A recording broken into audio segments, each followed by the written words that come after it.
वर्ण बारीक का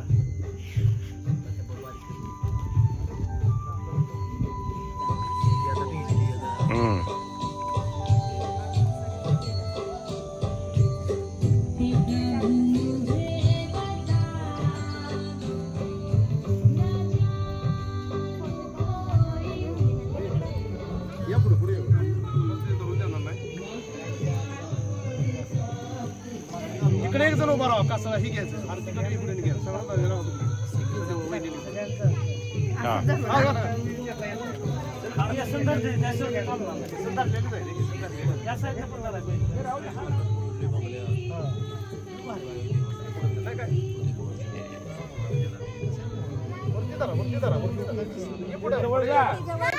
ओके मागायला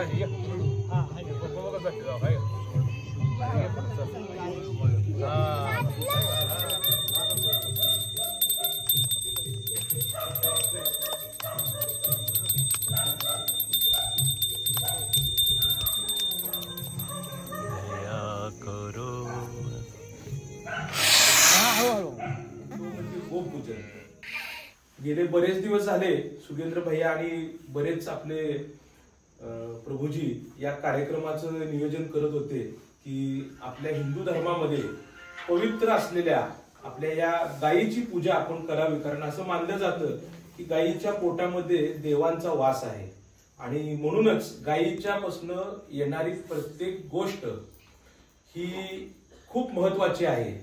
गोमूत्रापासून गोमय असेल, दूध असेल किंवा गायीचा सहवास असेल.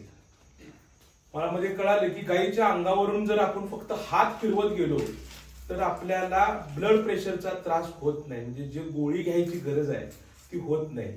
आज तुम्ही बघा बाहेर ते पाडं उड्या मारत होतं, तर ते गायीचं दूध पिल्यामुळं ते खोंड किती उड्या मारत होतं. आपल्या मुलांना जर आपण असंच गायीचं दूध दिलं तर आपली मुलं सुद्धा अशी चंचल आणि एवढी शार्प होतील. तर ह्या गायीचं महत्व खूप आहे आणि आज समाजामध्ये कुठेतरी आपली संस्कृती लोप पावायला लागली आहे की पूर्वी प्रत्येकाच्या घरी गाय असायची, आज प्रत्येकाच्या घरी कुत्री आहेत पण गाय नाहीये.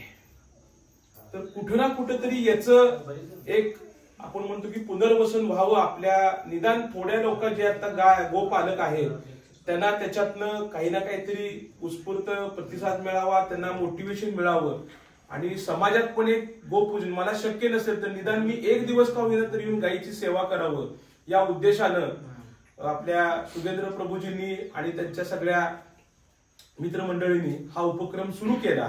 या उपक्रमात जेव्हा चर्चा झाली तेव्हा आमचे मित्र अंशुमनजी गायकवाड हे आपल्या धनगावचे रहिवासी आहेत आणि पुण्याला हे शिक्षक म्हणून काम करतात. स्वतः हे गोपालक गोसेवक आहेत आणि गायीचं महत्व सांगण्यासाठी ते भारतभर प्रवास करत असतात, सगळीकडे जात असतात.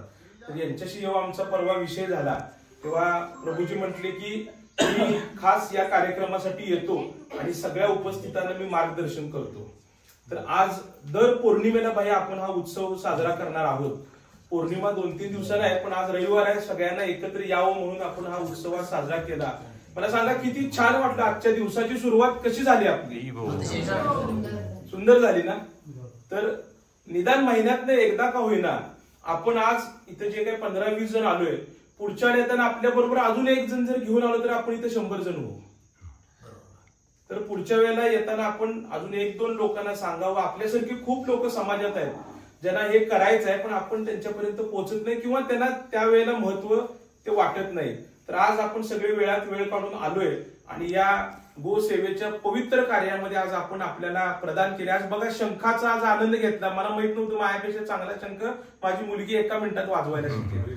तुम्ही पण खूप शंख चांगल्या पद्धतीने वाजवायचा प्रयत्न केला. तर ही आपली संस्कृती आहे. घंटानाद, शंख, आपल्या घरातल्या आरत्या, टाळ्या यातनं आपल्याला भरपूर ऊर्जा मिळते. तर असाच ऊर्जेचा संचार आपल्यामध्ये हो आणि पुढच्या महिन्यामध्ये लवकरात लवकर आपण एक चांगल्या पद्धतीनं हा उत्सव आणखी चांगल्या पद्धतीने साजरा करूया. पुढच्याला काहीतरी वेगळं वक्ते आपण बोलवूया.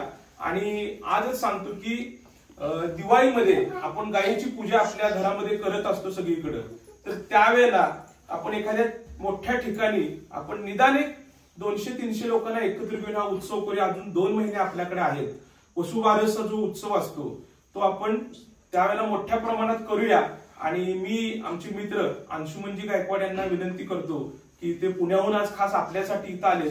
तर त्यांनी आपल्याला गायीबद्दल आणि गायीच्या महत्वाबद्दल 2 शब्द सांगावेत. अंशुमन, मोबाईल फक्त आपले सायलेंट करूया. ओम नमो गौवंदे मातरम वसुदैव मातरम असं म्हणून गोमातेला प्रणाम करून मी त्याची माहिती सांगण्याचा थोडक्यात प्रयत्न करतोय. आता आपण संस्कृतमध्ये बघितलं तर गौवंदे मातरम असं म्हटलेलं आहे. म्हणजे गाईला आपण माता असं म्हणतो किंवा मा असं म्हणतो. तर हा जो शब्द आहे तो आपल्या समाजामध्ये कुठून आला, या शब्दाचा जर ओरिजिन आपण शोधण्याचा प्रयत्न केला तर वासरू जेव्हा हंबळतं तेव्हा तेव्हा असं म्हणतं बघा. तर त्यातून आपण तो शब्द घेतलेला आहे, माता किंवा मा. आणि आपण बघितलं की फक्त गाईलाच तेवढं आपण गोमाता असं म्हणतो. बाकी कुठलीही माता जी आहे त्याला आपण माता म्हणत नाही. तुम्ही कुठलेही पाळीव प्राणी घ्या, त्या कुठल्याही पाळीव प्राण्यांमध्ये किंवा प्राणी म्हणजे काय, ज्याच्यात प्राण आहे अशी व्यक्ती, असा जीव, त्याला आपण माता असं कधीही म्हणत नाही. तर गोमातेलाच माता असं का म्हटलं जातं, तर त्याचं कारण असं आहे की त्या शब्दातच सर्व काही. कारण माता ही देण्यासाठी असते. कारण अजून एक संस्कृतमध्ये श्लोक आहे, माता शत्रू पिता वैरी येन बालोन पाठिता न शोभते बको मध्ये हंस मध्ये बको येता. याचा अर्थ काय होतो, अशी माता जी आपल्या मुलांना योग्य संस्कार देत नाही, शिकवत नाही, नीतिमत्ता वगैरे, तर अशी माता किंवा जो पिता जो आपल्या मुलांना समाजामध्ये वावरण्यासाठी किंवा परिस्थितीशी लढायला शिकवत नाही, असा पिता सुद्धा वैरी आहे. आणि अशी जी मुलं असतात ती न शोभते बकोमध्ये हंस येतात. याचा अर्थ काय, जसं बगळ्यामध्ये हंस शोभून दिसत नाही तसे ही मुलं समाजामध्ये उठून दिसत नाही किंवा अपमानाला पात्र ठरतात. म्हणून आपण माता शत्रू पिता वैरी असं शास्त्रात म्हटलेलं आहे. परंतु गोमातेविषयी पूर्ण पुराण धुंडून पाहिलं, सगळं शास्त्र धुंडाळलं तर तिथं कुठेही गोमातेविषयी नकारात्मक तुम्हाला कुठलाही श्लोक सापडणार नाही. म्हणून तिला गोमाता असं म्हणतो आपण, म्हणजे तिचा उल्लेखच माता म्हणून केलेला आहे. तर अशी ही जी गोमाता आहे तर तिचा उगम कुठून झाला असं आपण जर शोधण्याचा प्रयत्न केला तर आपल्याला माहिती आहे की देवासुर संग्राम झाला होता. त्याच्यामध्ये बळीराजाने इंद्राचा पराभव केला होता आणि तिथून सगळी संपत्ती लुटून त्यांनी पाताळात घेऊन गेला. त्यावेळी काही संपत्ती समुद्रात पडली होती आणि त्याच्यामध्ये अमृत पण होतं आणि ते काढण्यासाठी समुद्र मंथनाचा कार्यक्रम झाला होता. आपल्याला सर्वांना तो माहिती आहे. तर हे समुद्र मंथन करत असताना त्यातून पहिल्यांदा जी 14 रत्न बाहेर आली त्यापैकी एक रत्न होतं ते म्हणजे सुरभी गाय. आपल्याला माहिती आहे सुरभी गाय ही होती. तर देवादिदेव महादेवांनी ही सुरभी गाय जेव्हा बाहेर आली तेव्हा कश्यप ऋषींना विनंती केली की तुम्ही या सुरभी गायीवर लग्न करा. तसं म्हटल्यानंतर मग कश्यप ऋषींनी तयार झाले की मी गायीवर लग्न करायला तयार आहे, परंतु माझी एक अट आहे. ती अट काय आहे, तर तुम्ही पुत्र म्हणून माझ्या पोटी जन्म घ्यावा असं महादेवांना त्यांनी कश्यप ऋषींनी सांगितलं. तसं सांगितल्यामुळं पुढे आपण बघतो की 12 रुद्र आहेत. त्या रुद्रांनी गोमातेच्या उदरातूनच जन्म घेतलेला आहे. एवढं त्या गायीचं महत्व आहे. आज ती सुरभी गाय कुठे आहे, तर ती इंद्र म्हणजे स्वर्गलोकात ती स्थापित झाली सुरभी गाय. आणि नंतर पृथ्वीलोकावर कामधेनू, कपिला वगैरे ह्या ज्या गायी आहेत त्या सर्व आपल्या पृथ्वीवर अवतरित झाल्या. आता संपूर्ण भारत नकाशा, अखंड भारत जर बघितला आपण तर हिमालय कुश पर्वतापासून ते खाली श्रीलंकेपर्यंत जेवढा अखंड भारताचा नकाशा आहे त्या प्रत्येक प्रांतामध्ये एकूण 47 प्रकारच्या गायी प्रकट झाल्या होत्या. अजूनही त्या आहेत. तर ह्या सर्व गायी आहेत तर त्या त्या परिस्थितीनुसार स्वतःला घडवणाऱ्या अशा गायी होत्या. जसं महाराष्ट्रात आपली खिलार गायी आहे तशी प्रत्येक प्रांतामध्ये ह्या गायी होत्या आपल्या म्हणजे सुरुवातीच्या काळात. जेव्हा मॅकोले पहिल्यांदा, लॉर्ड मॅकोले आपल्याला माहिती असेल, प्रवासी व्यापारी होता तो इंग्रजचा, तर तो जेव्हा पहिल्यांदा भारतामध्ये आला तेव्हा त्यानं बघितलं, तुम्ही आता सुद्धा नेटवर गुगलवर बघू शकता, स्टेटमेंट ऑफ लॉर्ड मॅकोले असं जर तुम्ही गुगलवर टाकलं तर त्याचं ते वाक्य तिथं त्यानं काय म्हटलं ते दिलेलं आहे. त्याचं मराठीत अनुवाद पण आहे. थोडक्यात त्याचा सारांश असा आहे की मी भारताच्या पूर्वेपासून पश्चिमेपर्यंत आणि दक्षिण उत्तर संपूर्ण भारत फिरलो, मला कुठेही दरिद्रता दिसली नाही. या देशामध्ये एकही व्यक्ती असा नाही की जो मूर्ख आहे. सर्व सज्जन, सर्व श्रीमंत, म्हणजे जे आपण म्हणतो की लोक काठीला सुद्धा सोनं बांधून फिरायचे, तर ते या देशामध्ये होत होतं. मग ह्या देशात एवढं संपन्नता कशी आहे तर त्याचं कारण आहे की इथली गुरुकुल पद्धती आणि गायी. तर ही जर गायी आणि गुरुकुल पद्धती ह्या दोन्ही संपल्या तर या देशावर आपल्याला राज्य करता येईल असं त्या लॉर्ड मॅकोलेनं स्वतः इंग्लंडच्या संसदेत त्या राणीसमोर सांगितल्यानंतर मग इथली गुरुकुल पद्धतीने गाय नष्ट करण्याचा प्रयत्न केला गेला. आणि यासाठी मग ते कत्तलखाने वगैरे, आसुरी प्रवृत्ती हे आपल्याला सर्व माहिती आहे. तर अशा पद्धतीनं त्याच्या अगोदरच्या काळामध्ये मात्र संपूर्ण गायी या भारतामध्ये होत्या. तर त्या गायी नष्ट करण्याचं काम ह्यांनी केलेलंच आहे. आता आपण गायीचा इतिहास जर बघितलं तर आपली जी वेगवेगळी पुराण आहेत, जसं की अथर्ववेद आहे, वेगवेगळ्या ग्रंथामध्ये अथर्ववेद आहे, सामवेद आहे, त्यानंतर चरक संहिता आहे. तर असे जे ग्रंथ आहेत, वाघभट्ट ज्यांनी लिहिलेले ग्रंथ आहेत, याच्यामध्ये प्रचंड प्रमाणामध्ये गायीविषयी लिहिलं गेलेलं आहे. आणि ह्यातलं जे आहे तर हे ज्ञान लोकांपर्यंत पोहोचू नये याचा प्रयत्न मात्र या लोकांनी, म्हणजे बाहेरून आलेल्या लोकांनी केला. कारण हे ज्ञान जर लोकांपर्यंत पोचलं तर त्यांचं आयुष्य वाढेल. हे आयुष्य वाढू नये किंवा यांची बुद्धिमत्ता वाढू नये यासाठी त्याला मायथॉलॉजी असं म्हणतो. म्हणजे आपले जे ग्रंथ आहेत यांना मायथॉलॉजी किंवा पुराण असं म्हटलं गेलं. आणि जे खरं विज्ञान आहे ते खरं विज्ञान आहे. आपले जे ऋषीमुनी होते ते शास्त्रज्ञ होते, वैज्ञानिक होते. आता याचं एक छोटंसं उदाहरण मी देतो. सध्या गणेशोत्सव चालू आहे, आपल्याला माहिती आहे. तर गणेश पुराणाचा जर आपण अभ्यास केला तर आपल्याला माहिती आहे की माता पार्वतीनं तिच्या कल्पनेतील पुत्र तयार केला होता, म्हणजे श्री गणेश. तो आपल्याला माहितीच आहे. त्याला नवीन मस्तक येण्या अगोदर श्री गणेश जेव्हा जन्माला आले तेव्हा ते इतके सुंदर आणि देखणे होते की जगामध्ये इतकं सुंदर बाल नव्हतं. म्हणजे इतकं त्याचं वर्णन केलेलं. म्हणजे साक्षात चंद्रदेव आणि मदन जो आहे ते सुद्धा त्यांना हे झाले, म्हणजे त्यांना मत्सर वाटत होता. इतका तो सुंदर गणेश होता. तो एक दिवसाचं गणेश, आपलं वय आणि देवांचं वय म्हणजे ब्रह्मदेवाचं वय हे वेगवेगळं असतं.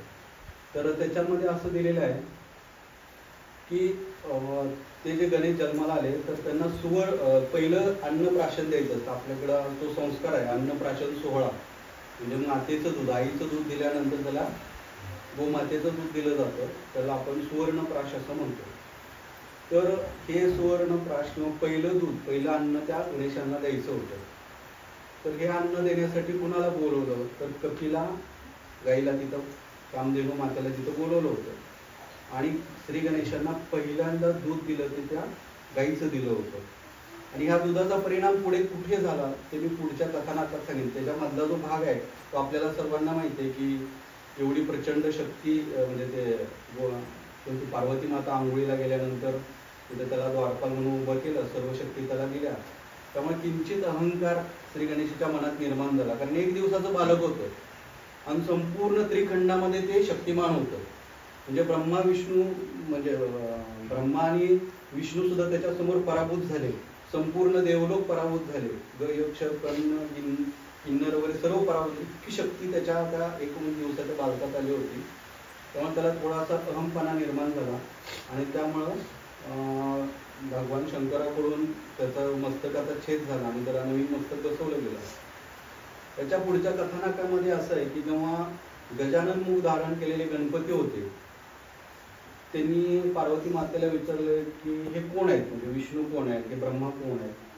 तेव्हा पार्वती मातेनं गजाननांना सांगितलं की हे विष्णू आहेत, ते तुझे मामा आहेत, आणि माता लक्ष्मी जी आहे ती तुझी मामी आहे.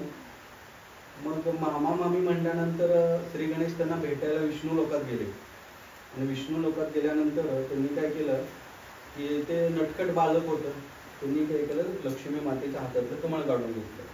आता कमळ म्हणजे काय की त्या प्रत्येक शस्त्राला महत्व आहे बरं का, की त्याच्यावर जर खेळलं तर पूर्ण सृष्टीमध्ये उलटपालट होणार असते. त्यामुळं लक्ष्मी माता घाबरते आणि त्याला खायला देते आणि त्याच्या हातातलं कमळ काढून घेते. आणि विष्णूला म्हणते, भगवान विष्णूंना, की तुम्ही तुमचे शस्त्र सांभाळा, कारण हा नटखट आहे, एखादं शस्त्र तुमचं घेऊन जाईल. परंतु विष्णू त्यांच्याकडे दुर्लक्ष करतो. त्याच वेळेला काय करतात, गणेश त्यांच्या हाताचा शंख काढून घेतात आणि ते पळायला लागतात. मग त्याच्या पाठीमागून विष्णू पण पळायला लागतात. शेवटी पळता पळता ते कैलासापर्यंत येतात. मग सगळ्यांना तोपर्यंत ही वार्ता संपूर्ण देवलोकामध्ये पसरते की चक्क विष्णूचा शंख घेऊन गणेश पळाला म्हणून. मग सगळे देवगण गोळा झाल्यानंतर विष्णू त्याच्या हातातला शंख मागतात, पण गणेशजी काय करतात, तो शंख चक्क गिळूनच टाकतात. तो जातो शंख पोटामध्ये. त्यामुळे सर्व देवांना, इवन महादेवांना सुद्धा भीती वाटते की आता शंख गिळलाय म्हणजे गणेश काही जिवंत राहणार नाही, आणि ते शक्यही नसतं. शंख धारण करणं मग गिळणकृत करणं तर त्याच्यापेक्षा भयंकर. मग नंतर मग काय करतात की भगवान विष्णू जे आहेत ते योग क्रियेनं कान पकडून उठाबशा काढतात त्यांच्यासमोर गणेशाच्या. मग उठाबशा काढत असताना श्री गणेश हसायला लागतात की माझा मामा उठाबशा काढतो. तर ते हसता हसता काय होतं की त्याचं हसता हसता पोट हलतं आणि त्यांच्या तोंडातून तो शंख बाहेर पडतो, आणि तो शंख भगवान विष्णू आपल्या हातामध्ये घेतात. तेव्हा त्यांना इतकं आश्चर्य वाटतं की त्या शंखामधून चक्क अमृत गळत असतं. शंख अमृतानं भरलेला असतो, म्हणजे त्या गायीचं जे दूध पहिल्यांदा गणेश पिलेलं असतं त्या दुधाचं अमृत झालेलं असतं. म्हणजे ही आख्यायिका त्या काळात दिलेली आहे. तर असं हे त्याचं त्या गायीचं महत्त्व आपल्या पुराणांमध्ये दिलेलं आहे, अथर्ववेदामध्ये दिलेलं आहे, गणेश पुराणामध्ये आहे. तर अशी ही गोमाता संपूर्ण भूखंडामध्ये त्रिलोकामध्ये प्रसिद्ध असते. मग माता लक्ष्मी काय करते की तिला थोडासा मत्सर होतो की संपूर्ण जगामध्ये माझे पूजन केलं जातं, मी हवी असं सर्वांना वाटतं. मग आपल्याला गोमातेला पण स्थान दिलं पाहिजे. जर आपण गोमातेचं शरीर बघितलं तर त्या शरीरामध्ये 2 शिंग आहेत आपण पाहिली तर त्या शिंगाच्या टोकावर स्वतः भगवान विष्णू राहतात. शिंगाच्या मध्यभागी महादेव आहेत आणि शिंगाच्या जो गूढ आहे, तळ आहे, त्या ठिकाणी माता पार्वती राहते. आणि तिचं जे मस्तक आहे त्याच्यामध्ये भोवरा दिसेल तुम्हाला, तिचं निरीक्षण करा, तिच्या डोक्यावर छोटासा भोवरा आहे. त्या ठिकाणी साक्षात ब्रह्मदेव राहतात, त्यांचं वास्तव्य आहे. त्यामुळे त्याला आपण ब्रह्मरंध्र असं म्हणतो. मग गाई जर फार उड्या मारत असेल किंवा घाबरली असेल किंवा चिडली असेल तर त्याच्या ब्रह्मरंध्रावर जर बोट फिरवलं तर गोमाता शांत होते. असं तिच्या संपूर्ण शरीरावर संपूर्ण देवतांचं वास्तव्य आहे. सर्व देवांना तिनं आपल्या शरीरामध्ये सामावून घेतलेलं आहे. म्हणजे जर गोमातेची पाठ आहे तर त्या पाठीमध्ये सूर्यकेतू नाडी, चंद्रकेतू नाडी अशा 2 नाड्या आहेत. तर ही गाई जर उन्हात थांबली किंवा फिरली तो सूर्यातून जो प्रकाश बाहेर पडतो तो या चंद्रनाडीमध्ये प्रवेश करतो, आणि या चंद्रनाडीमध्ये प्रवेश केल्यानंतर त्या ठिकाणी एक रसायन तयार होतं, म्हणजे रसायन पुन्हा काय होतं आपल्या त्या गाईच्या दुधामध्ये जातं. त्याचं कनेक्शन डायरेक्ट त्याच्या काशीशी आहे, त्यामुळे त्या दुधामध्ये ते रसायन उतरतं. त्यामुळे आपण बघितलं तर गाईचं दूध हे साधारण पिवळसर असतं. आता ह्याच्यावर प्रयोग करून आपले नाशिकचे एक स्वयंसेवक आहेत, त्यांनी जी गोमाता 8 तास उन्हामध्ये फिरते त्या गाईच्या दुधातून त्यांनी सोनं काढून दाखवलेलं. कंडिशन एकच आहे की गाई दिवसभर उन्हात फिरली पाहिजे. तर इतकं त्या दुधाचं महत्व आहे की ज्याच्यामध्ये सुवर्ण अर्क आहे. तर दुसरी जी नाडी आहे ती सूर्यकेतू नाडी आहे, चंद्रकेतू नाडी आहे. तर जी गाई चंद्रप्रकाशात राहते तर तो पूर्णपणे ते चंद्रप्रकाश त्याच्या कासेमध्ये उतरतो आणि त्याच्यापासून एक औषध निर्मिती होते, की मी तुम्हाला पुढे सांगेनच त्याचं औषध कसं तयार होतं ते. तर अशा या गायीचं महत्व आहे. त्यामुळे या गायीमध्ये आपल्याला प्रवेश मिळावा असं लक्ष्मीला वाटत होतं. परंतु आपल्या सर्वांना माहिती आहे की माता लक्ष्मी कशी आहे, चंचल आहे, ती कधी एका स्थिर राहत नाही. आणि गोमाता ही कशी, आपण तिला माता म्हणतो. माता याचा अर्थच असा होतो की सर्व काही देणारी, जे मंगल आहे ती देणारी, ती गोमाता. ती गोमाता म्हणते की मी तुला माझ्या शरीरामध्ये प्रवेश देऊ शकत नाही, कारण तू चंचल आहेस, तू कुठेही थांबतेस. म्हणजे ते सज्जन व्यक्ती असो किंवा दुर्जन व्यक्ती असो, तू तुझ्याकडे जाऊ शकते आणि तू स्थिर नाही आहे, त्यामुळे मी तुला माझ्या शरीरामध्ये स्थान देणार नाही. मग चक्क आता गोमातेनं जर लक्ष्मीला नकार दिला तर संपूर्ण विश्व लक्ष्मीला नकार देईल, त्यामुळे त्याचे दुष्परिणाम होऊ शकतात. म्हणून मग आता लक्ष्मीनं तिला प्रार्थना केली की काहीही कर, तुझ्या शरीरात कुठेही मला प्रवेश दे, परंतु मला प्रवेश दे, अन्यथा माझं फार नुकसान होईल. तेव्हा मग गोमातेला तिची दया आली आणि गोमातेने सांगितलं की तू माझ्या शेणामध्ये वास्तव्य कर. बघा, शेण हे त्याज्य पदार्थ आहे, त्याच्यामध्ये तू वास्तव्य कर. तर आनंदानं लक्ष्मीनं त्याच्यामध्ये प्रवेश केला. त्यामुळे गाईचं जे गोबर आहे त्याच्यामध्ये गोबर वसते लक्ष्मी असा आपण म्हणतो, संस्कृतमध्ये तो श्लोक आहे. तर त्या गोबरमध्ये ती लक्ष्मी मातेने प्रवेश केला आणि आजही त्या गोबरमध्ये लक्ष्मी माता राहते. तर असं सुद्धा म्हणजे एवढा त्या पुराणांमध्ये उल्लेख आपल्याला केलेला आढळतो की गोमातेमध्ये ते झालं आध्यात्मिक महत्व, गोमातेचं आध्यात्मिक महत्व. आता तुम्हाला एक सांगतो की गोमाते त्या काळात म्हणजे पुराणामध्ये सुद्धा बालकाला पहिलं दूध जे आहे, आईच्या दुधानंतरचं पहिलं दूध कुठलं असावं तर ते गोमातेचं असावं असं त्याच्यात उल्लेख केलाय. त्यामुळे श्री गणेशांना त्यांनी पहिलं दूध कुठलं दिलं होतं, गोमातेचं दिलं होतं. तर आत्ताच्या संशोधनात असं आढळून आलेलं आहे की गाईच्या दुधामध्ये 18 घटक असतात आणि त्या 18 घटकामध्ये एक घटक आहे, त्याचं नाव मी बघून सांगतो तुम्हाला. त्याचं संशोधन आता जस्ट झालेलंच आहे, तिचं रिओलॉजी काहीतरी आहे. तर तो जो घटक आहे, तो जो घटक तुम्हाला मी सांगतो,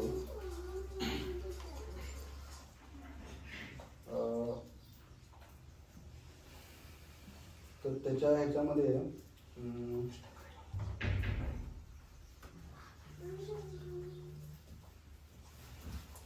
एक घटक आहे, मी नंतर सांगेन तुम्हाला.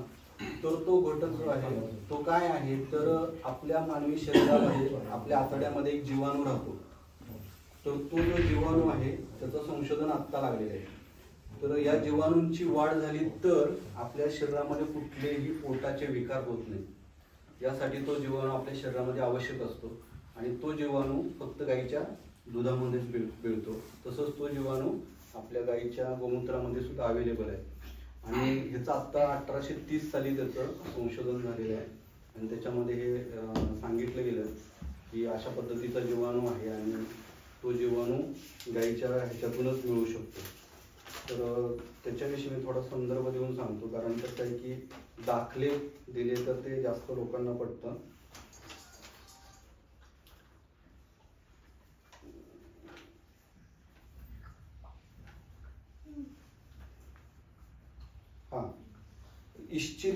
इश्चिरिया कोलाई नावाचा तो जीवाणू आहे. तर हा जीवाणू फक्त गाईच्या दुधामध्ये सापडतो, जो आपल्या शरीरामध्ये असतो, जो पोषक असतो. तो जीवाणू नसेल किंवा त्याची कमतरता झाली तर तुम्हाला अतिसार, डायरिया यांसारखे पोटाचे विकार, गॅसेस वगैरे जे होतात ना, याचं कारण हा विषाणू आहे. आणि हा विषाणू जन्मणाऱ्या बाळाच्या पोटात गेला तर त्याची वाढ चांगली होते आणि ती गाईच्या दुधातूनच तो मानवी शरीरात प्रवेश करतो. आणि हा इश्चिरिया जो जीवाणू आहे त्याचं संशोधन 1830 मध्ये झालेलं आहे. आणि म्हणजे विचार करा, 1830 हा अलीकडचा काळ आहे, परंतु पुराणामध्ये याचा उल्लेख होता. याचा अर्थ आपल्या गोमातेचा त्यावेळी आपल्या त्या लोकांना माहिती होतं गोमातेचं वैशिष्ट्य. तर असा हा जीवाणू त्या गाईच्या दुधातूनच मिळतो. दुसरं गाईच्या दुधाचं वैशिष्ट्य काय आहे, तर गाईचं दूध पिल्यानंतर जी आपल्या व्यक्ती आहे, गाईचं दूध पिणारी जी व्यक्ती आहे, तिची स्मरणशक्ती तीव्र होते. इतकी तीव्र होते की ती कुठलीही गोष्ट विसरत नाही. म्हणजे गाईचं दूध पिणारी व्यक्ती ही मरेपर्यंत स्मरणशक्ती तिची जागृत राहते. गाईचं दूध पिणारे जी बालकं आहेत ते आपल्या आई वडिलांना कधी विसरत नाही. आता हे वृद्धाश्रम जे आपण पाहतो ते वृद्धाश्रम तुम्ही बघा, भारत स्वतंत्र व्हायच्या झाल्यानंतर ते वृद्धाश्रम सुरू झाले. त्याच्या अगोदर कधी वृद्धाश्रम भारतामध्ये नव्हते. त्याचं कारण काय आहे की आपली जी बालकं आहेत ती गाईचं दूध प्यायची, त्यामुळे ही मुलं हुशार होती. तुम्ही आता गाईचं वासरू पहा, या वासराला जर 1000 गायींमध्ये शोधलं तर ते वासरू बरोबर आपल्या आईला शोधतं. परंतु म्हशीचे जे वासरू आहे तर ते तिथल्या तिथं गोट्यात सुद्धा आपल्या आईला ओळखू शकत नाही. त्यामुळं म्हशीचं जे दूध पिणारे जे आहेत ते मठ्ठ बुद्धीचे होतात, म्हणजे त्यांना शारीरिकदृष्ट्या बलिष्ठ होतात, परंतु त्यांची बौद्धिक क्षमता ही कमीच असते. पैलवान जे आहेत खास करून ते बघा, ते गाई म्हशीचं दूध पितात, ते पैलवान होतात, परंतु त्यांची बुद्धिमत्ता एवढी तीव्र नसते. परंतु जी व्यक्ती गाईचं दूध पिते त्याची स्मरणशक्ती अतिशय तीव्र असते. त्यामुळं ते एक वैशिष्ट्य आहे की गोमातेचं वासरू तुम्ही हा प्रयोग करून बघू शकता, कुठेही शोधा, त्याबरोबर आपल्या आईला शोधून काढतं. तर हे त्याचं वैशिष्ट्य आहे. असं त्या दुधाचं महत्त्व खूप आहे. तसंच गाईचं जे तूप आहे त्याचं सुद्धा खूप वैशिष्ट्य आहे की तुपामध्ये बरेच घटक आहेत आणि जे असे घटक आहेत की ज्याच्यामध्ये असं म्हटलं जातं की गाईचं 1 ग्रॅम तूप जर जाळलं तुम्ही तर त्याच्यातून जवळजवळ 1 टन ऑक्सिजन निर्माण होतं. त्यामुळे कोविड काळामध्ये ज्यांनी गाईचं तूप खाल्लेलं आहे त्यांच्यामध्ये ऑक्सिजनचं प्रमाण भरपूर होतं. त्यामुळे त्यांच्यावर कोविडचा कोणताही परिणाम झालेला नाही. आणि कोविडमध्येच आपले गुजरातमध्ये बलसांड नावाचं एक गाव आहे. तर या ठिकाणी अग्रवाल नावाचे शास्त्रज्ञ राहतात. तर या शास्त्रज्ञांनी कोविड काळामध्ये गाईचं गोमूत्र आणि शेण हे शरीराला ज्यांनी लावलं किंवा गोमूत्र प्राशन केलं त्यांनी खुल्या तोंडाने कुठेही फिरले तर त्यांच्यावर जगातला कुठलाही जीवाणू किंवा बॅक्टेरिया अटॅक करणार आहे त्यांनी चॅलेंज देऊन सांगितलं होतं. आणि त्यांचं ऐकूनच आम्ही कोविड काळामध्ये आठवड्यातून एकदा गाईचं गोमूत्र आणि शेण पूर्ण अंगाला लावून आंघोळ केलेली आहे. आणि त्यामुळं त्या कोविड काळामध्ये कुठलंही औषध न घेता आम्ही सुरक्षित राहिलो. तर इतकं त्या गाईच्या गोमूत्र आणि शेणाचं अतिशय महत्त्व आहे. तर तुपाविषयी मी सांगतो, नंतर आपण गोमूत्राकडे जाऊया. गाईचं जे तूप आहे त्याच्यामध्ये मी सांगितलं त्या पद्धतीनं ऑक्सिजन निर्माण होतं. हे तूप जितकं जुनं होत जाईल त्याच्यामध्ये तेवढे औषधी गुणधर्म वाढत जातात. म्हणजे जगातला असा कुठलाही रोग नाही की जो गाईच्या तुपाने बरा होत नाही. तर ते सर्व रोग म्हणजे गाईचं जितकं तूप जुनं होत जाईल म्हणजे 10, 20, 30 वर्ष होईल तर त्याची किंमत आहे ती 1 ग्रॅम तुपाची 1 लाख रुपये कमीत कमी किंमत आहे 1 ग्रॅम तुपाची. इतकं त्याचं महत्त्व आहे. तर बाहेरच्या ज्या मोठमोठ्या कंपन्या आहेत मेडिकलमध्ये काम करणाऱ्या त्या आपल्या देशी गाईचंच तूप जुनं आहे ते लाखो रुपयाला इथून विकत घेतात. आता मॅकोलेच्या जो प्रसार केला त्या प्रसाराला बळी पडून आपल्या भागातले काही स्वार्थी लोक, मी त्यांचं नाव घेऊ इच्छा नाहीत, परंतु ते मध्यंतरीच्या काळामध्ये कृषी मंत्री होते भारत देशाचे. तर त्यांना ऑफर दिल्यामुळे त्यांनी काय केलं की परदेशात जाऊन तिथून जर्सी गाई आपल्या देशामध्ये आणल्या आणि त्याचा भरपूर प्रचार प्रसार केला. सिमेन्स दिलं गेलं आणि ह्या जर्सी गाईचा प्रचार झाला. जर्सी गाई म्हणजे काय आहे तर मॅनमेड प्राणी आहे. जशी टेस्ट ट्यूब बेबी असते तसा हा जर्सी गाई आहे. त्या जर्सी गाईचं जर तुम्ही दूध पिलात तर त्याचं विघटन केल्यानंतर लक्षात आलं की त्या जर्सी गाईच्या दुधामध्ये 67वा घटक असा आहे आयॉन की जो मानवी शरीरात गेला तर तो त्या ठिकाणी कोश तयार करतो आणि या कोशामध्ये जगातल्या सर्व रोगांचं पोषण होतं. इतकं ते गाईचं दूध घातक आहे. जगामध्ये भूटान, ब्राझील आणि हे जे देश आहेत ब्राझील, त्यानंतर इटली आणि युरोपियन कंट्री, या ज्या कंट्री आहेत त्याच्यामध्ये जर्सी गाई आहेत, परंतु त्या देशामध्ये त्या जर्सी गाईचं दूध पिण्यासाठी पूर्णपणे बंदी आहे. जर्सी गाईच्या दुधाला A1 मिल्क असं म्हणतात आणि आपल्या देशी गाईच्या दुधाला A2 मिल्क असं म्हणतात. तर त्या देशांनी जे दुधाच्या पिशव्या देतात त्याच्यावर त्याचा उल्लेख केलेला आहे आणि कायद्यानं त्याला बंदी घातलेली आहे. जो कोणी जर्सी गाईचं दूध पिण्यासाठी विकेल त्याला कायद्यानं अटक केली जाते, शिक्षा होते. परंतु आपल्या देशामध्ये मात्र त्याच जर्सी गाईचं दूध खुल्ला विकलं जातं. इतकं आपल्या देशाचं दुर्भाग्य आहे. आणि त्या लोकांनी आपल्या देशातलं जे गोधन आहे ते सगळं तिकडं नेलेलं आहे. म्हणजे ब्राझीलमध्ये सर्वात जास्त गिर गाई आहेत, तुम्हाला आश्चर्य वाटेल, सर्वात जास्त गिर गाई आहेत. आणि तिथं फक्त गाईचंच दूध पिलं जातं, तेही A2 मिल्क, बाकी कुठलेही मिल्क ते पित नाही. आपल्या पुराणामध्ये बघा, म्हैशीचं दूध कुठेही दिसणार नाही किंवा कुठल्याही पुराणामध्ये तुम्हाला म्हैशीचा उल्लेख आढळणार नाही, कारण महिषासूर होता, आसुरी होती ना. परंतु आपण आता म्हैशीचं दूध पण प्यायला सुरुवात करतो, म्हणजे पितो आपल्या, कारण त्याचं आपल्याला माहित नाही. आणि गाईला मात्र आपण दुर्लक्षित करतो. तर ते टाळण्यासाठी आपण गोमातेचंच दूध पिणं आवश्यक आहे. तर त्याच गाईच्या तुम्ही पुढं नाक बघितलं, तोंड, तर त्या तोंडाचा काळा भाग दिसेल तुम्हाला नाकावर. त्या काळ्या भागावर जे दवबिंदू तयार होतात ना, त्या दवबिंदूंमधून अमेरिका इन्सुलिन तयार करते. म्हणजे डायबिटीस आणि रोगप्रतिकारक शक्ती वाढवण्यासाठी जे इन्सुलिन तयार केलं जातं ते गाईच्या नाकावर जे दवबिंदू तयार होतात त्याच्यापासून तयार केलं जातं. परंतु आपल्याला हे माहीत नाही, ते तयार करतात आणि त्याचे हजारो रुपये खर्च करून आपण ते औषध विकत घेतो. तुम्ही ते दवबिंदू बोटाने काढा आणि तुमची जी जखम असेल किंवा तुम्हाला त्वचारोग झाला असेल तर त्याच्यावरती लावा, तो रोग पूर्णपणे आठवड्याभरात बरा होतो. इतकं त्या गाईच्या नाकावरच्या थेंबाला महत्व आहे. त्याच्यापासून ते इन्सुलिन तयार केलं जातं. आता मला सांगा, जगामध्ये स्वतः आपण सुद्धा उच्छवास टाकतो तेव्हा आपल्या उच्छवासातून काय बाहेर पडतं? Carbon dioxide. परंतु गोमाते जेव्हा उच्छवास करते तेव्हा त्यातून ऑक्सिजन बाहेर पडतं. हे एक आश्चर्य आहे. वैज्ञानिकांना सुद्धा याचं आश्चर्य वाटतं. तुम्ही बघत असाल की आपला ग्रामीण भाग आहे, ग्रामीण भागामध्ये पूर्वी एखाद्याला फीट आली, चक्कर आली तर त्याला घेऊन गाईच्या गोठ्यात जायची आणि ती गाई त्याला सुंगायची. आणि त्या गाईनं सुंगल्यानंतर तो माणूस शुद्धीवर यायचा, त्याला लगेच भान यायचं. त्याचं कारण काय की गाईनं उच्छवास टाकला की त्याच्यातून जो ऑक्सिजन बाहेर पडतो त्यामुळे बेशुद्ध पडलेला व्यक्ती सुद्धा शुद्धीवर येतो. तर ह्याचे प्रयोग सुद्धा पुण्यामध्ये बरेचसे झालेले आहेत आणि अमेरिकेमध्ये तर आता त्याच्या मोठमोठ्या प्रयोगशाळा आहेत, इटलीमध्ये आहेत, इव्हन तिथं बोटे आहेत. म्हणजे कॅन्सरवर तर ह्याच्यावर फार मोठ्या प्रमाणावर संशोधन होत आहे. तर क्युरिकिम नावाचा एक घटक आहे, क्युरिकिम, ज्याची कमतरता शरीरामध्ये झाली तर माणसाला कॅन्सर होतो, 100% कॅन्सर होतो. परंतु गाईच्या गोमूत्रामध्ये क्युरिकिम सर्वाधिक प्रमाणात आहे, मोफतमध्ये. बघा, टाकाऊ पदार्थ आहे, गोमूत्र हा टाकाऊ पदार्थ आहे, परंतु त्याच्यामध्ये क्युरिकिम भरपूर आहे. कॅल्शियम, आपण कॅल्शियमच्या गोळ्या घेतो बा, मला सांधेदुखी होते, गुडघेदुखी होते, माझ्यातलं कॅल्शियम कमी झालंय, कॅल्शियमच्या गोळ्या खातो, काही गरज नाही आहे. तुम्ही गाईचं गोमूत्र पिलात तर त्याच्यामध्ये प्रचंड प्रमाणामध्ये कॅल्शियम आहे, पोटॅशियम आहे, सल्फर आहे, त्यानंतर लॅक्टोज आहे. तर जवळजवळ 26 प्रकारचे घटक हे भरपूर प्रमाणामध्ये गाईच्या गोमूत्रामध्ये आहेत. त्यामुळे निरोगी व्यक्तीने अगदी थोडंसं, म्हणजे अर्धा कप गोमूत्र रोज प्राशन केलं तर तो व्यक्ती गॅरंटेड 100 वर्ष जगणार, गॅरंटेड 100 वर्ष. त्याला कुठलाही रोग होणार नाही. त्याच्या शरीरातले सर्व वात, पित्त, कफ यांच्यापासून, वात, पित्त, कफ जर बिघडले तर आपल्याला 138 प्रकारचे रोग होतात.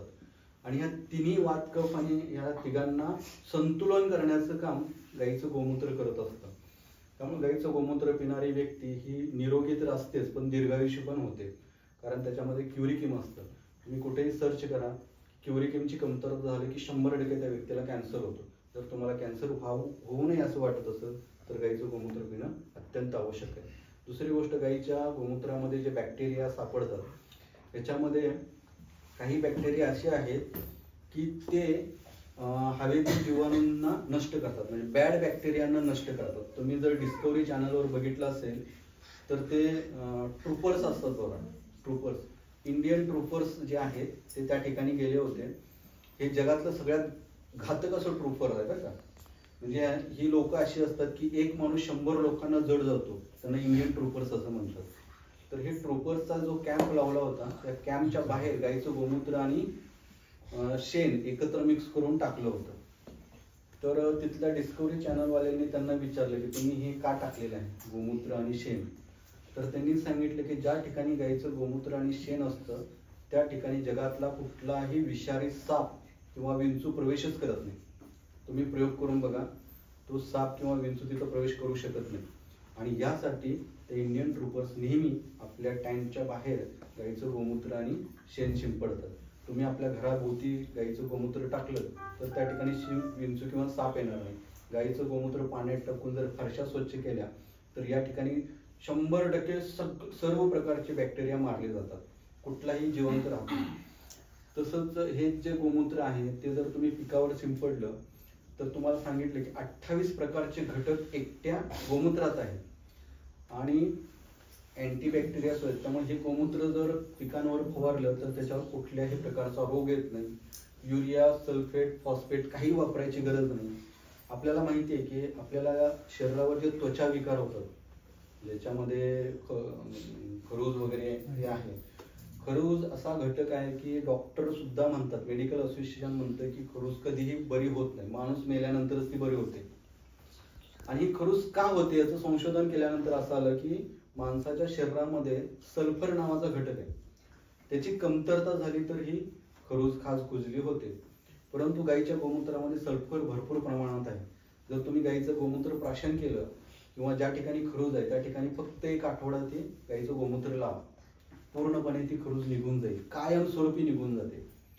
दुसरी गोष्ट, दमा खोकला जर असेल, कितीही जुनाट खोकला असू दे, म्हणजे खोकल्याची शेवटची नेक्स्ट स्टेप काय असते, टीबी असते.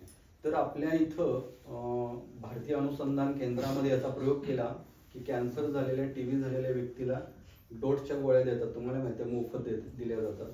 आणि दुसऱ्या व्यक्तीला काय दिलं गेलं, गाईचं गोमूत्र दिलं गेलं. तर हे गोमूत्र दिल्यानंतर 3 महिन्यामध्ये पूर्णपणे तो कॅन्सर क्युअर झालेला दिसला, अवघ्या 3 महिन्यामध्ये. आता पुण्यामध्ये माझ्या समोर एक अशी व्यक्ती आहे, लड्डा म्हणून त्या व्यक्ती आहेत, त्या पूर्णपणे आता गाईला त्यांनी स्वतःला समर्पित केलेले. त्यांना कॅन्सर झाला होता 3ऱ्या स्टेजचा, म्हणजे बाकी एंडच होतं. तर त्यांना गोमूत्र प्यायला दिलं, कंटिन्युअस गोमूत्र ताजं रोजच्या रोज प्यायला दिलं. त्यानंतर गाईच्या शेणाचा लेप त्यांच्या शरीरावर लावला गेला आणि गाईचं तूप खायला सांगितलं. तर हे केल्यामुळं ते आता पूर्णपणे 100% बरे झालेले.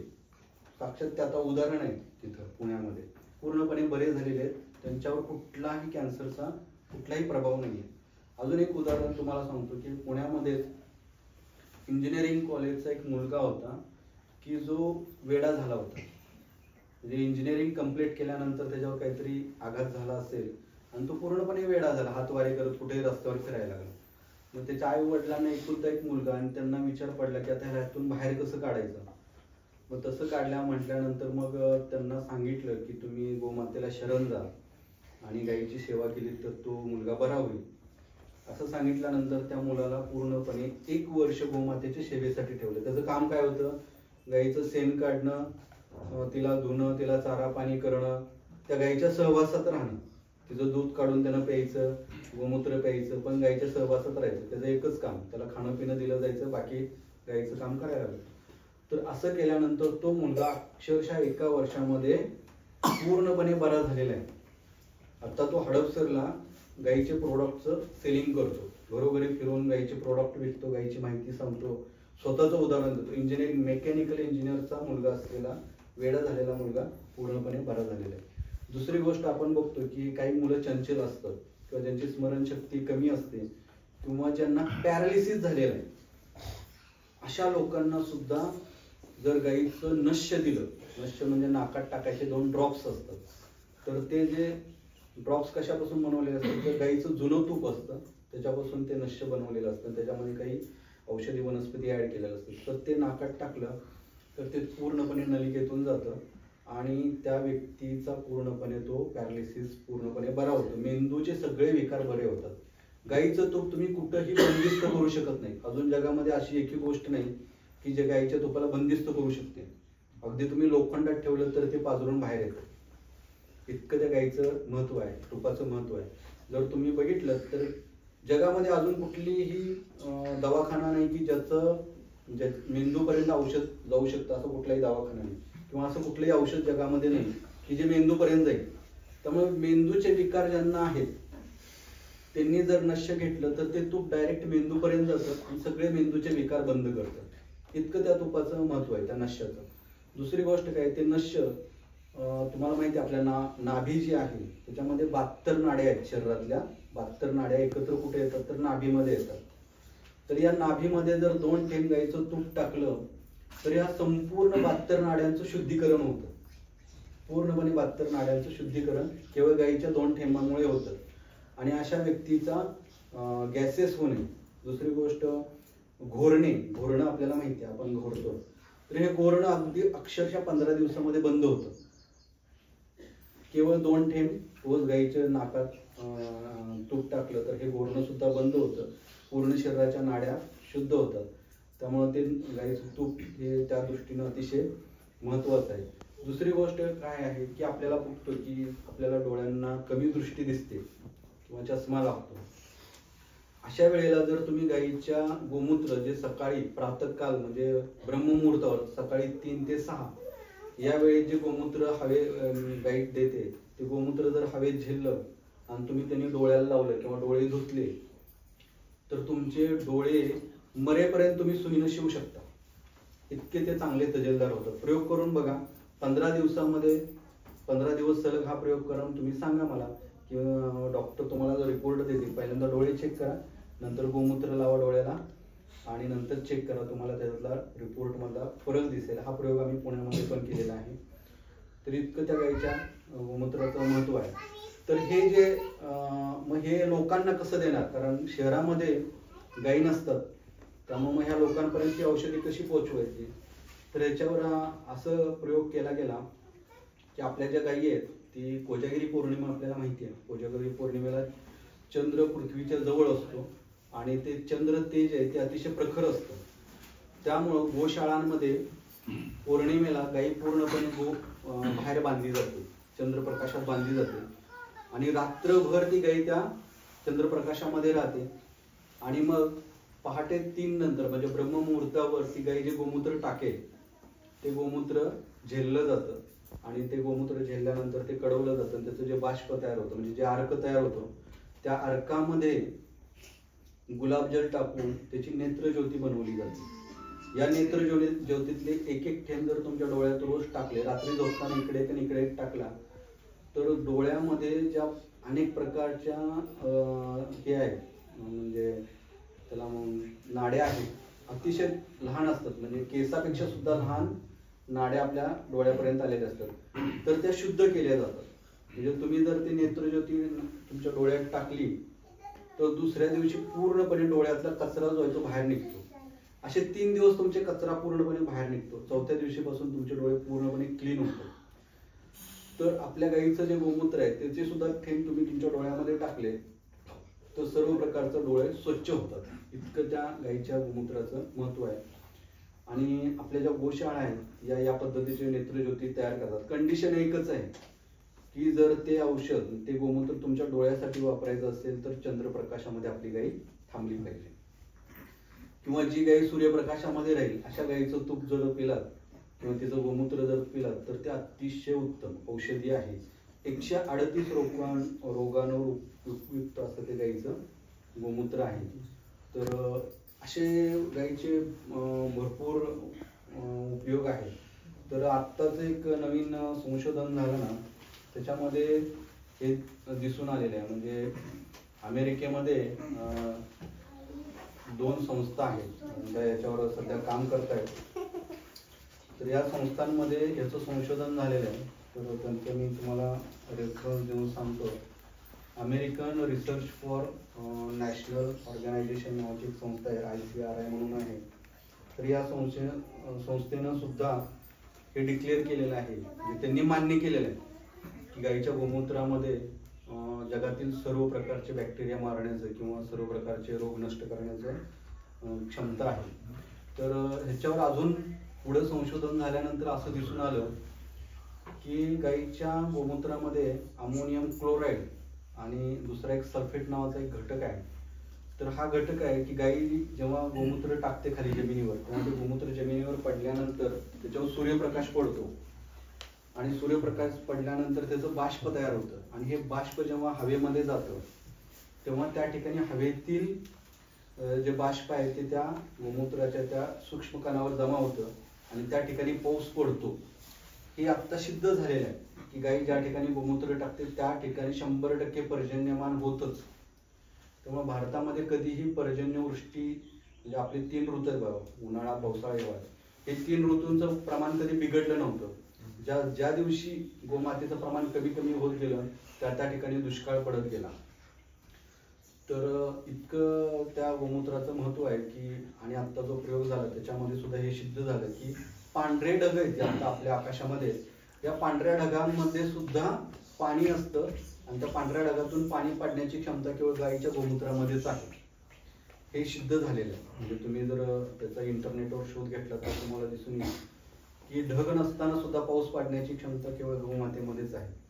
तर अशी ही गोमाता आहे. तर ती ज्या ठिकाणी आनंदी असते त्या ठिकाणी सगळे वास्तुदोष नष्ट होतात. म्हणजे आपल्याला जर मुलांना दृष्ट लागली असेल किंवा तुम्हाला सुद्धा वाटते की मी बाहेर कुठंतरी फिरून आलोय, मला दृष्ट लागले, तर गायीची शेपटी आपल्या भोवती जर ओवाळली तर त्याची दृष्ट नष्ट होते.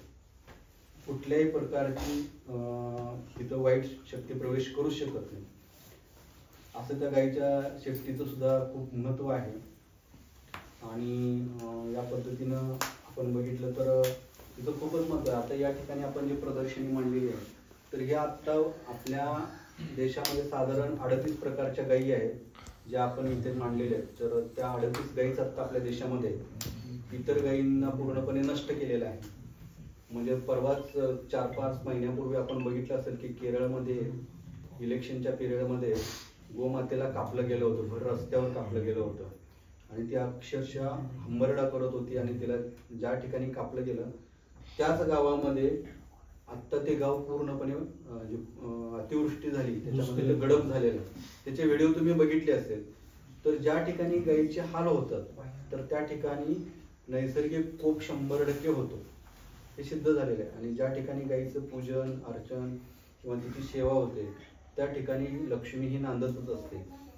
तर ते जो गोरस आहे तर हा गोरस जो आहे म्हणजे गायीचं शेण जर आपण पिळलं त्याच्यातमधून जर गोरस काढला थोडं पाणी टाकून, तर ज्या महिलांना प्रसूती होत नाही म्हणजे ज्यांना सीझर करायला सांगितलेलं असतं, हा प्रयोग सुद्धा आम्ही करून बघितलेला आहे. ज्या महिलांना सांगितलं जातं की तुमचं सीझर केल्याशिवाय तुम्हाला बाळ होणार नाही, अशा महिलांनी जर तो गायीचा गोबरचा रस पिला तर त्यांना नॉर्मल प्रसूती होते, सीझरची गरज लागत नाही. हा प्रयोग तुम्हीही करून बघा की 100% होणार. इतकं त्या गोबरच्या रसाचं सुद्धा महत्व आहे. आणि असेच भरपूर त्याच्या गायीच्या गोमूत्राचे उपयोग आहेत. तुम्हाला कुठल्याही पद्धतीचा रोग असेल, आता मला सांगा किडनी जी आहे ती स्वच्छ करण्याचं आपल्याकडे काही साधन आहे का? किंवा ज्याला मुतखडा झालेला आहे तो बंद करण्याचं काही साधन आहे का? नाही. परंतु जर तुम्ही गोमूत्र पिलात तर तुमची किडनी पूर्णपणे क्लीन होते, पूर्णपणे क्लीन होते. तुम्ही हा प्रयोग फक्त 1 आठवडा करा, तुमच्या लघवीचा रंग सुद्धा बदलतो, पांढरा शुभ्र होतो. काय करायचंय की पहाटे उठल्यानंतर आता कंडिशन अशी आहे की गाईचं गोमूत्र जे आहे ते सकाळच्या ब्रह्ममुहूर्तावर पकडलेलं आणि अर्धा ते 1 तासातलं गोमूत्र प्यावं. हे गोमूत्र इतकं छान असतं की तुम्ही जर ते पिलात तर तुमचा घसा पूर्णपणे गोड होतो, अमृतासारखा गोड होतो. तुम्ही पिऊन बघा, पिल्यानंतर तुम्हाला एकदम गोडवा जाणवेल गळ्यामध्ये. आणि असं गोमूत्र पिल्यानंतर तुमच्या पूर्णपणे जी आपली किडनी आहे ती क्लीन होते. 3 दिवसामध्ये तुम्हाला हा फरक जाणवेल. तुम्हाला कुठलेही औषध, मुतखडा तर अजिबात होणार नाही, लाईफ टाईम होणार नाही, गॅरंटेड. कॅन्सर तुम्हाला लाईफ टाईम होणार नाही, थायरॉइडच्या आजार तुम्हाला लाईफ टाईम होणार नाही. जे हाडाशी रिलेटेड आहे म्हणजे हाडं कमजोर झालीत तुमची तर ती सुद्धा मजबूत होतील. आता विचार करा की गोमूत्र पिणार, आता त्याच्याऐवजी आम्ही गोमूत्र अर्क तयार करतो. गोमूत्र पिल्यानंतर तुम्ही 18 तास काम करू शकता. गाईचं तूप खाल्ल्यानंतर तुमच्यातले ऑक्सिजन, आळस कधी येतो माणसाला? जेव्हा तुमच्या भोवती कार्बन डायऑक्साईडचं प्रमाण वाढतं तेव्हा तुम्हाला आळस येतो, झोप येते.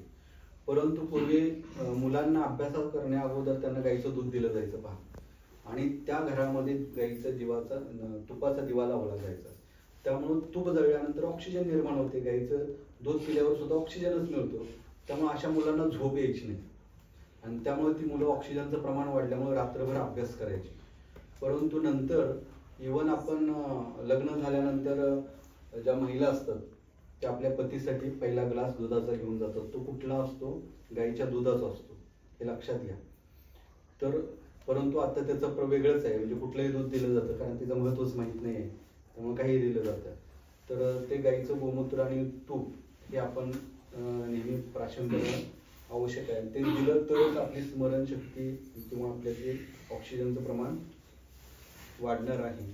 तर असं ह्या गाईचं खूप महत्त्व आहे, आध्यात्मिकदृष्ट्या आरोग्याच्या दृष्टीनं पण आहे आणि विज्ञान पुराणामध्ये पण याचा उल्लेख आहे. म्हणजे जैन धर्मामध्ये तर प्रथम तीर्थंकर कोण होते? ऋषभजी देव होते, बरोबर आहे की. तर ऋषभजी देव सुद्धा त्यांनी काय केलं की त्यांनी जेव्हा धर्मकार्य सुरू केलं तेव्हा त्यांनी त्यांच्याबरोबर 3 गायी पाळल्या होत्या, एक अशी, एक म्हशी आणि एक कृषी. अशी, म्हशी आणि कृषी या 3 गायींना बरोबर घेऊनच त्यांनी त्याचा धर्मकार्याचा प्रसार केलेला आहे. म्हणजे कुठल्याही धर्मात जा तुम्ही, तुम्हाला तिथं गोमातेचा उल्लेख दिसून येईल. इव्हन आता गोमातेचं गाईचं शेण आणि गोबर गोमूत्र ह्याच्यापासून जो गॅस तयार होतो, हा गॅस आपण मध्य प्रदेशमध्ये एक प्लांट उभा केलेला आहे. तो गॅस घरगुती गॅस म्हणून वापरला जातो आणि CNG म्हणून पण वापरला जातो. गमतीची गोष्ट अशी आहे की गाडीमध्ये तो गॅस वापरून सुद्धा त्यातून कुठलाही कार्बन डायऑक्साईड बाहेर पडत नाही, हे त्याचं वैशिष्ट्य आहे. गाईचं तूप जाळल्यानंतर सुद्धा कार्बन डायऑक्साईड बाहेर पडत नाही, हे पण एक आश्चर्यच आहे. म्हणून आपण म्हणजे इतकं आहे की त्याच्यापासून एकही घटक असा नाही गाईचा की ज्याच्यामध्ये म्हणजे आपल्याला माहिती आहे की कुठलाही पदार्थ जाळला की कार्बन डायऑक्साईड तयार होतोच होतो, परंतु गाईचं तूप जाळल्या मात्र कार्बन डायऑक्साईड तयार होत नाही, तर तिथं ऑक्सिजनच तयार होतो. त्यामुळे तो जो गॅस तयार केला गेलेला आहे, तर तो गॅस गाड्यांमध्ये वापरल्यामुळं गाडीच्या इंजिनला कुठलाही प्रॉब्लेम येत नाही. CNG वापरल्यानंतर तुम्हाला स्टार्टिंगचा प्रॉब्लेम येतो, परंतु हा गॅस वापरल्यावर स्टार्टअपचा प्रॉब्लेम येतच नाही आणि ॲव्हरेज पण जास्त आहे. तो प्लांट तिथं सुरू झाला आहे आणि त्या ठिकाणी सिलेंडर सुद्धा तयार केले जातात. हळूहळू महाराष्ट्रामध्ये जसजशी जनजागृती तयार होईल, गोशाळा वाढत जाईल, तसतसा हा गॅस सुद्धा तयार होईल.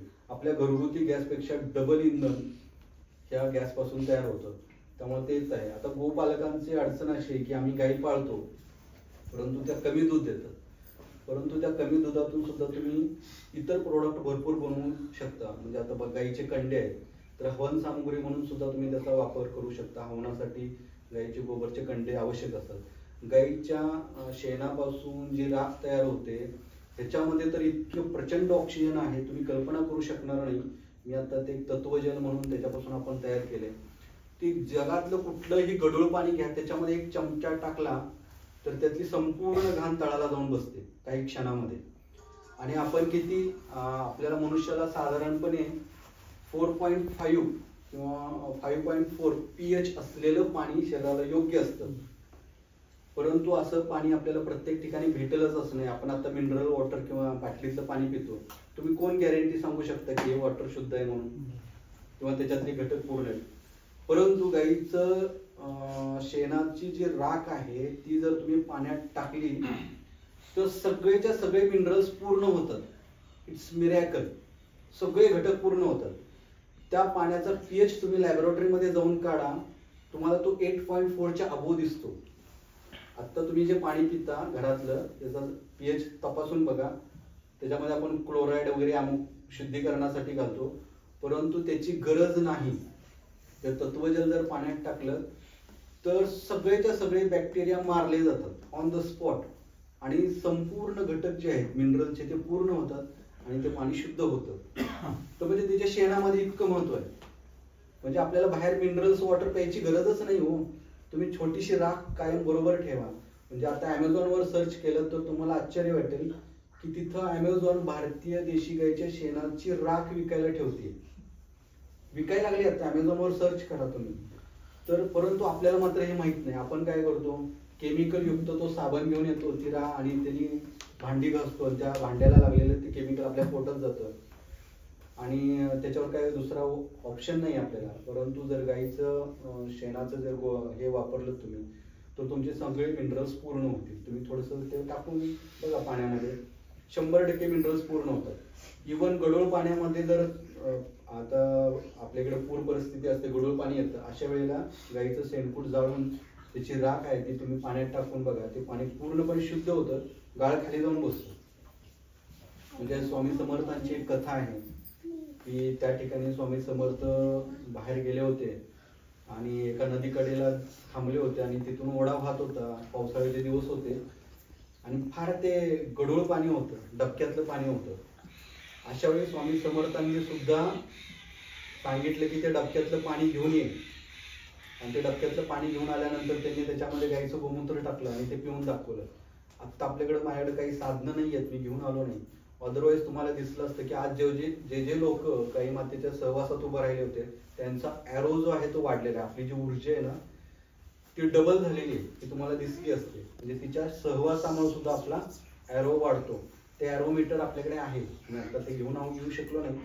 मात्र गाईच्या गोमूत्रामध्ये आणि शेणामध्ये किती पॉवर असते त्याचं मी आता लाईव्ह उदाहरण पण देईन. माझ्याकडे मीटर आहे, तर ते मीटर रेडिएशन किरण आहेत. म्हणजे रूस मधला एक शास्त्रज्ञ आहे, रोबी विच नावाचा एक शास्त्रज्ञ आहे, तो रेडिओ ऍक्टिव्ह किरणांवर काम करतो. गेले अनेक वर्ष त्याने काम केले आणि त्याने शोधून काढले की हे जे मोबाईलचे टॉवर आहेत किंवा तुमचा जो मोबाईल आहे ह्यातून रेडिएशन बाहेर पडतात आणि हे रेडिएशन तुमच्या शरीरावर परिणाम करतात आणि तुम्हाला वेगवेगळे रोग होतात.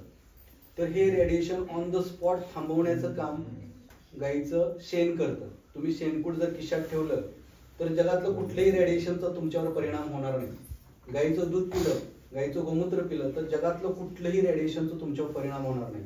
इव्हन मोबाईल टॉवरचं जे खांब असतात ना त्याच्या खाली तुम्ही शेणकूट डोक्यावर ठेवलं तर तुमच्यावर 0 रेडिएशन असतं.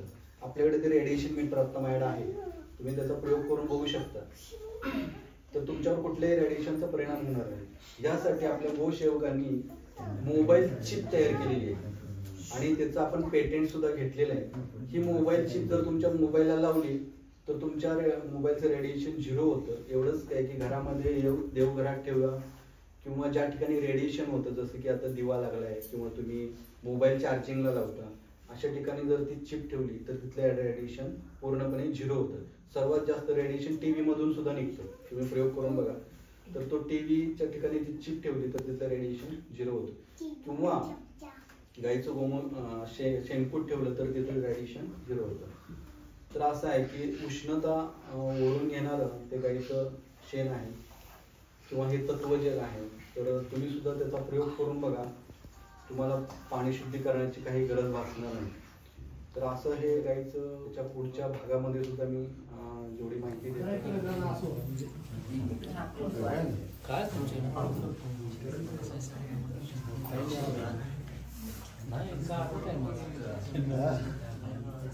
रोज गडबड साधून काय करण्याचं म्हणलं साधून काय करायचं कुठे गेले कायमचं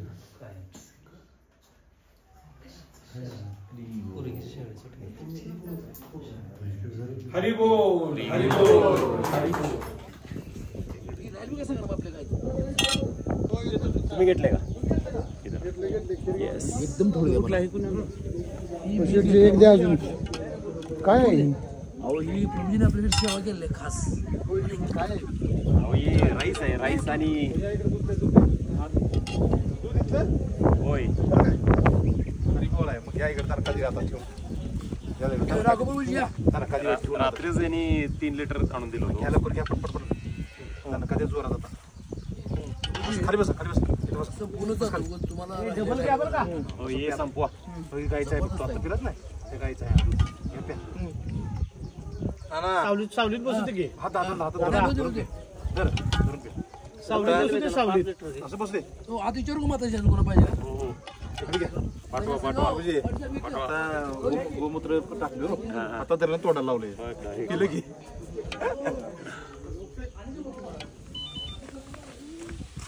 ओढ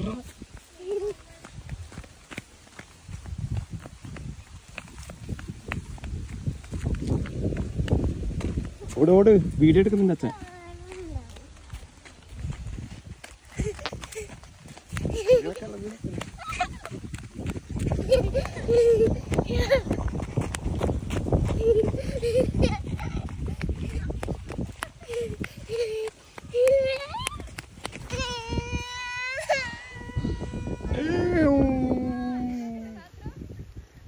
ഗോപികമാർ വരുന്നുണ്ട്.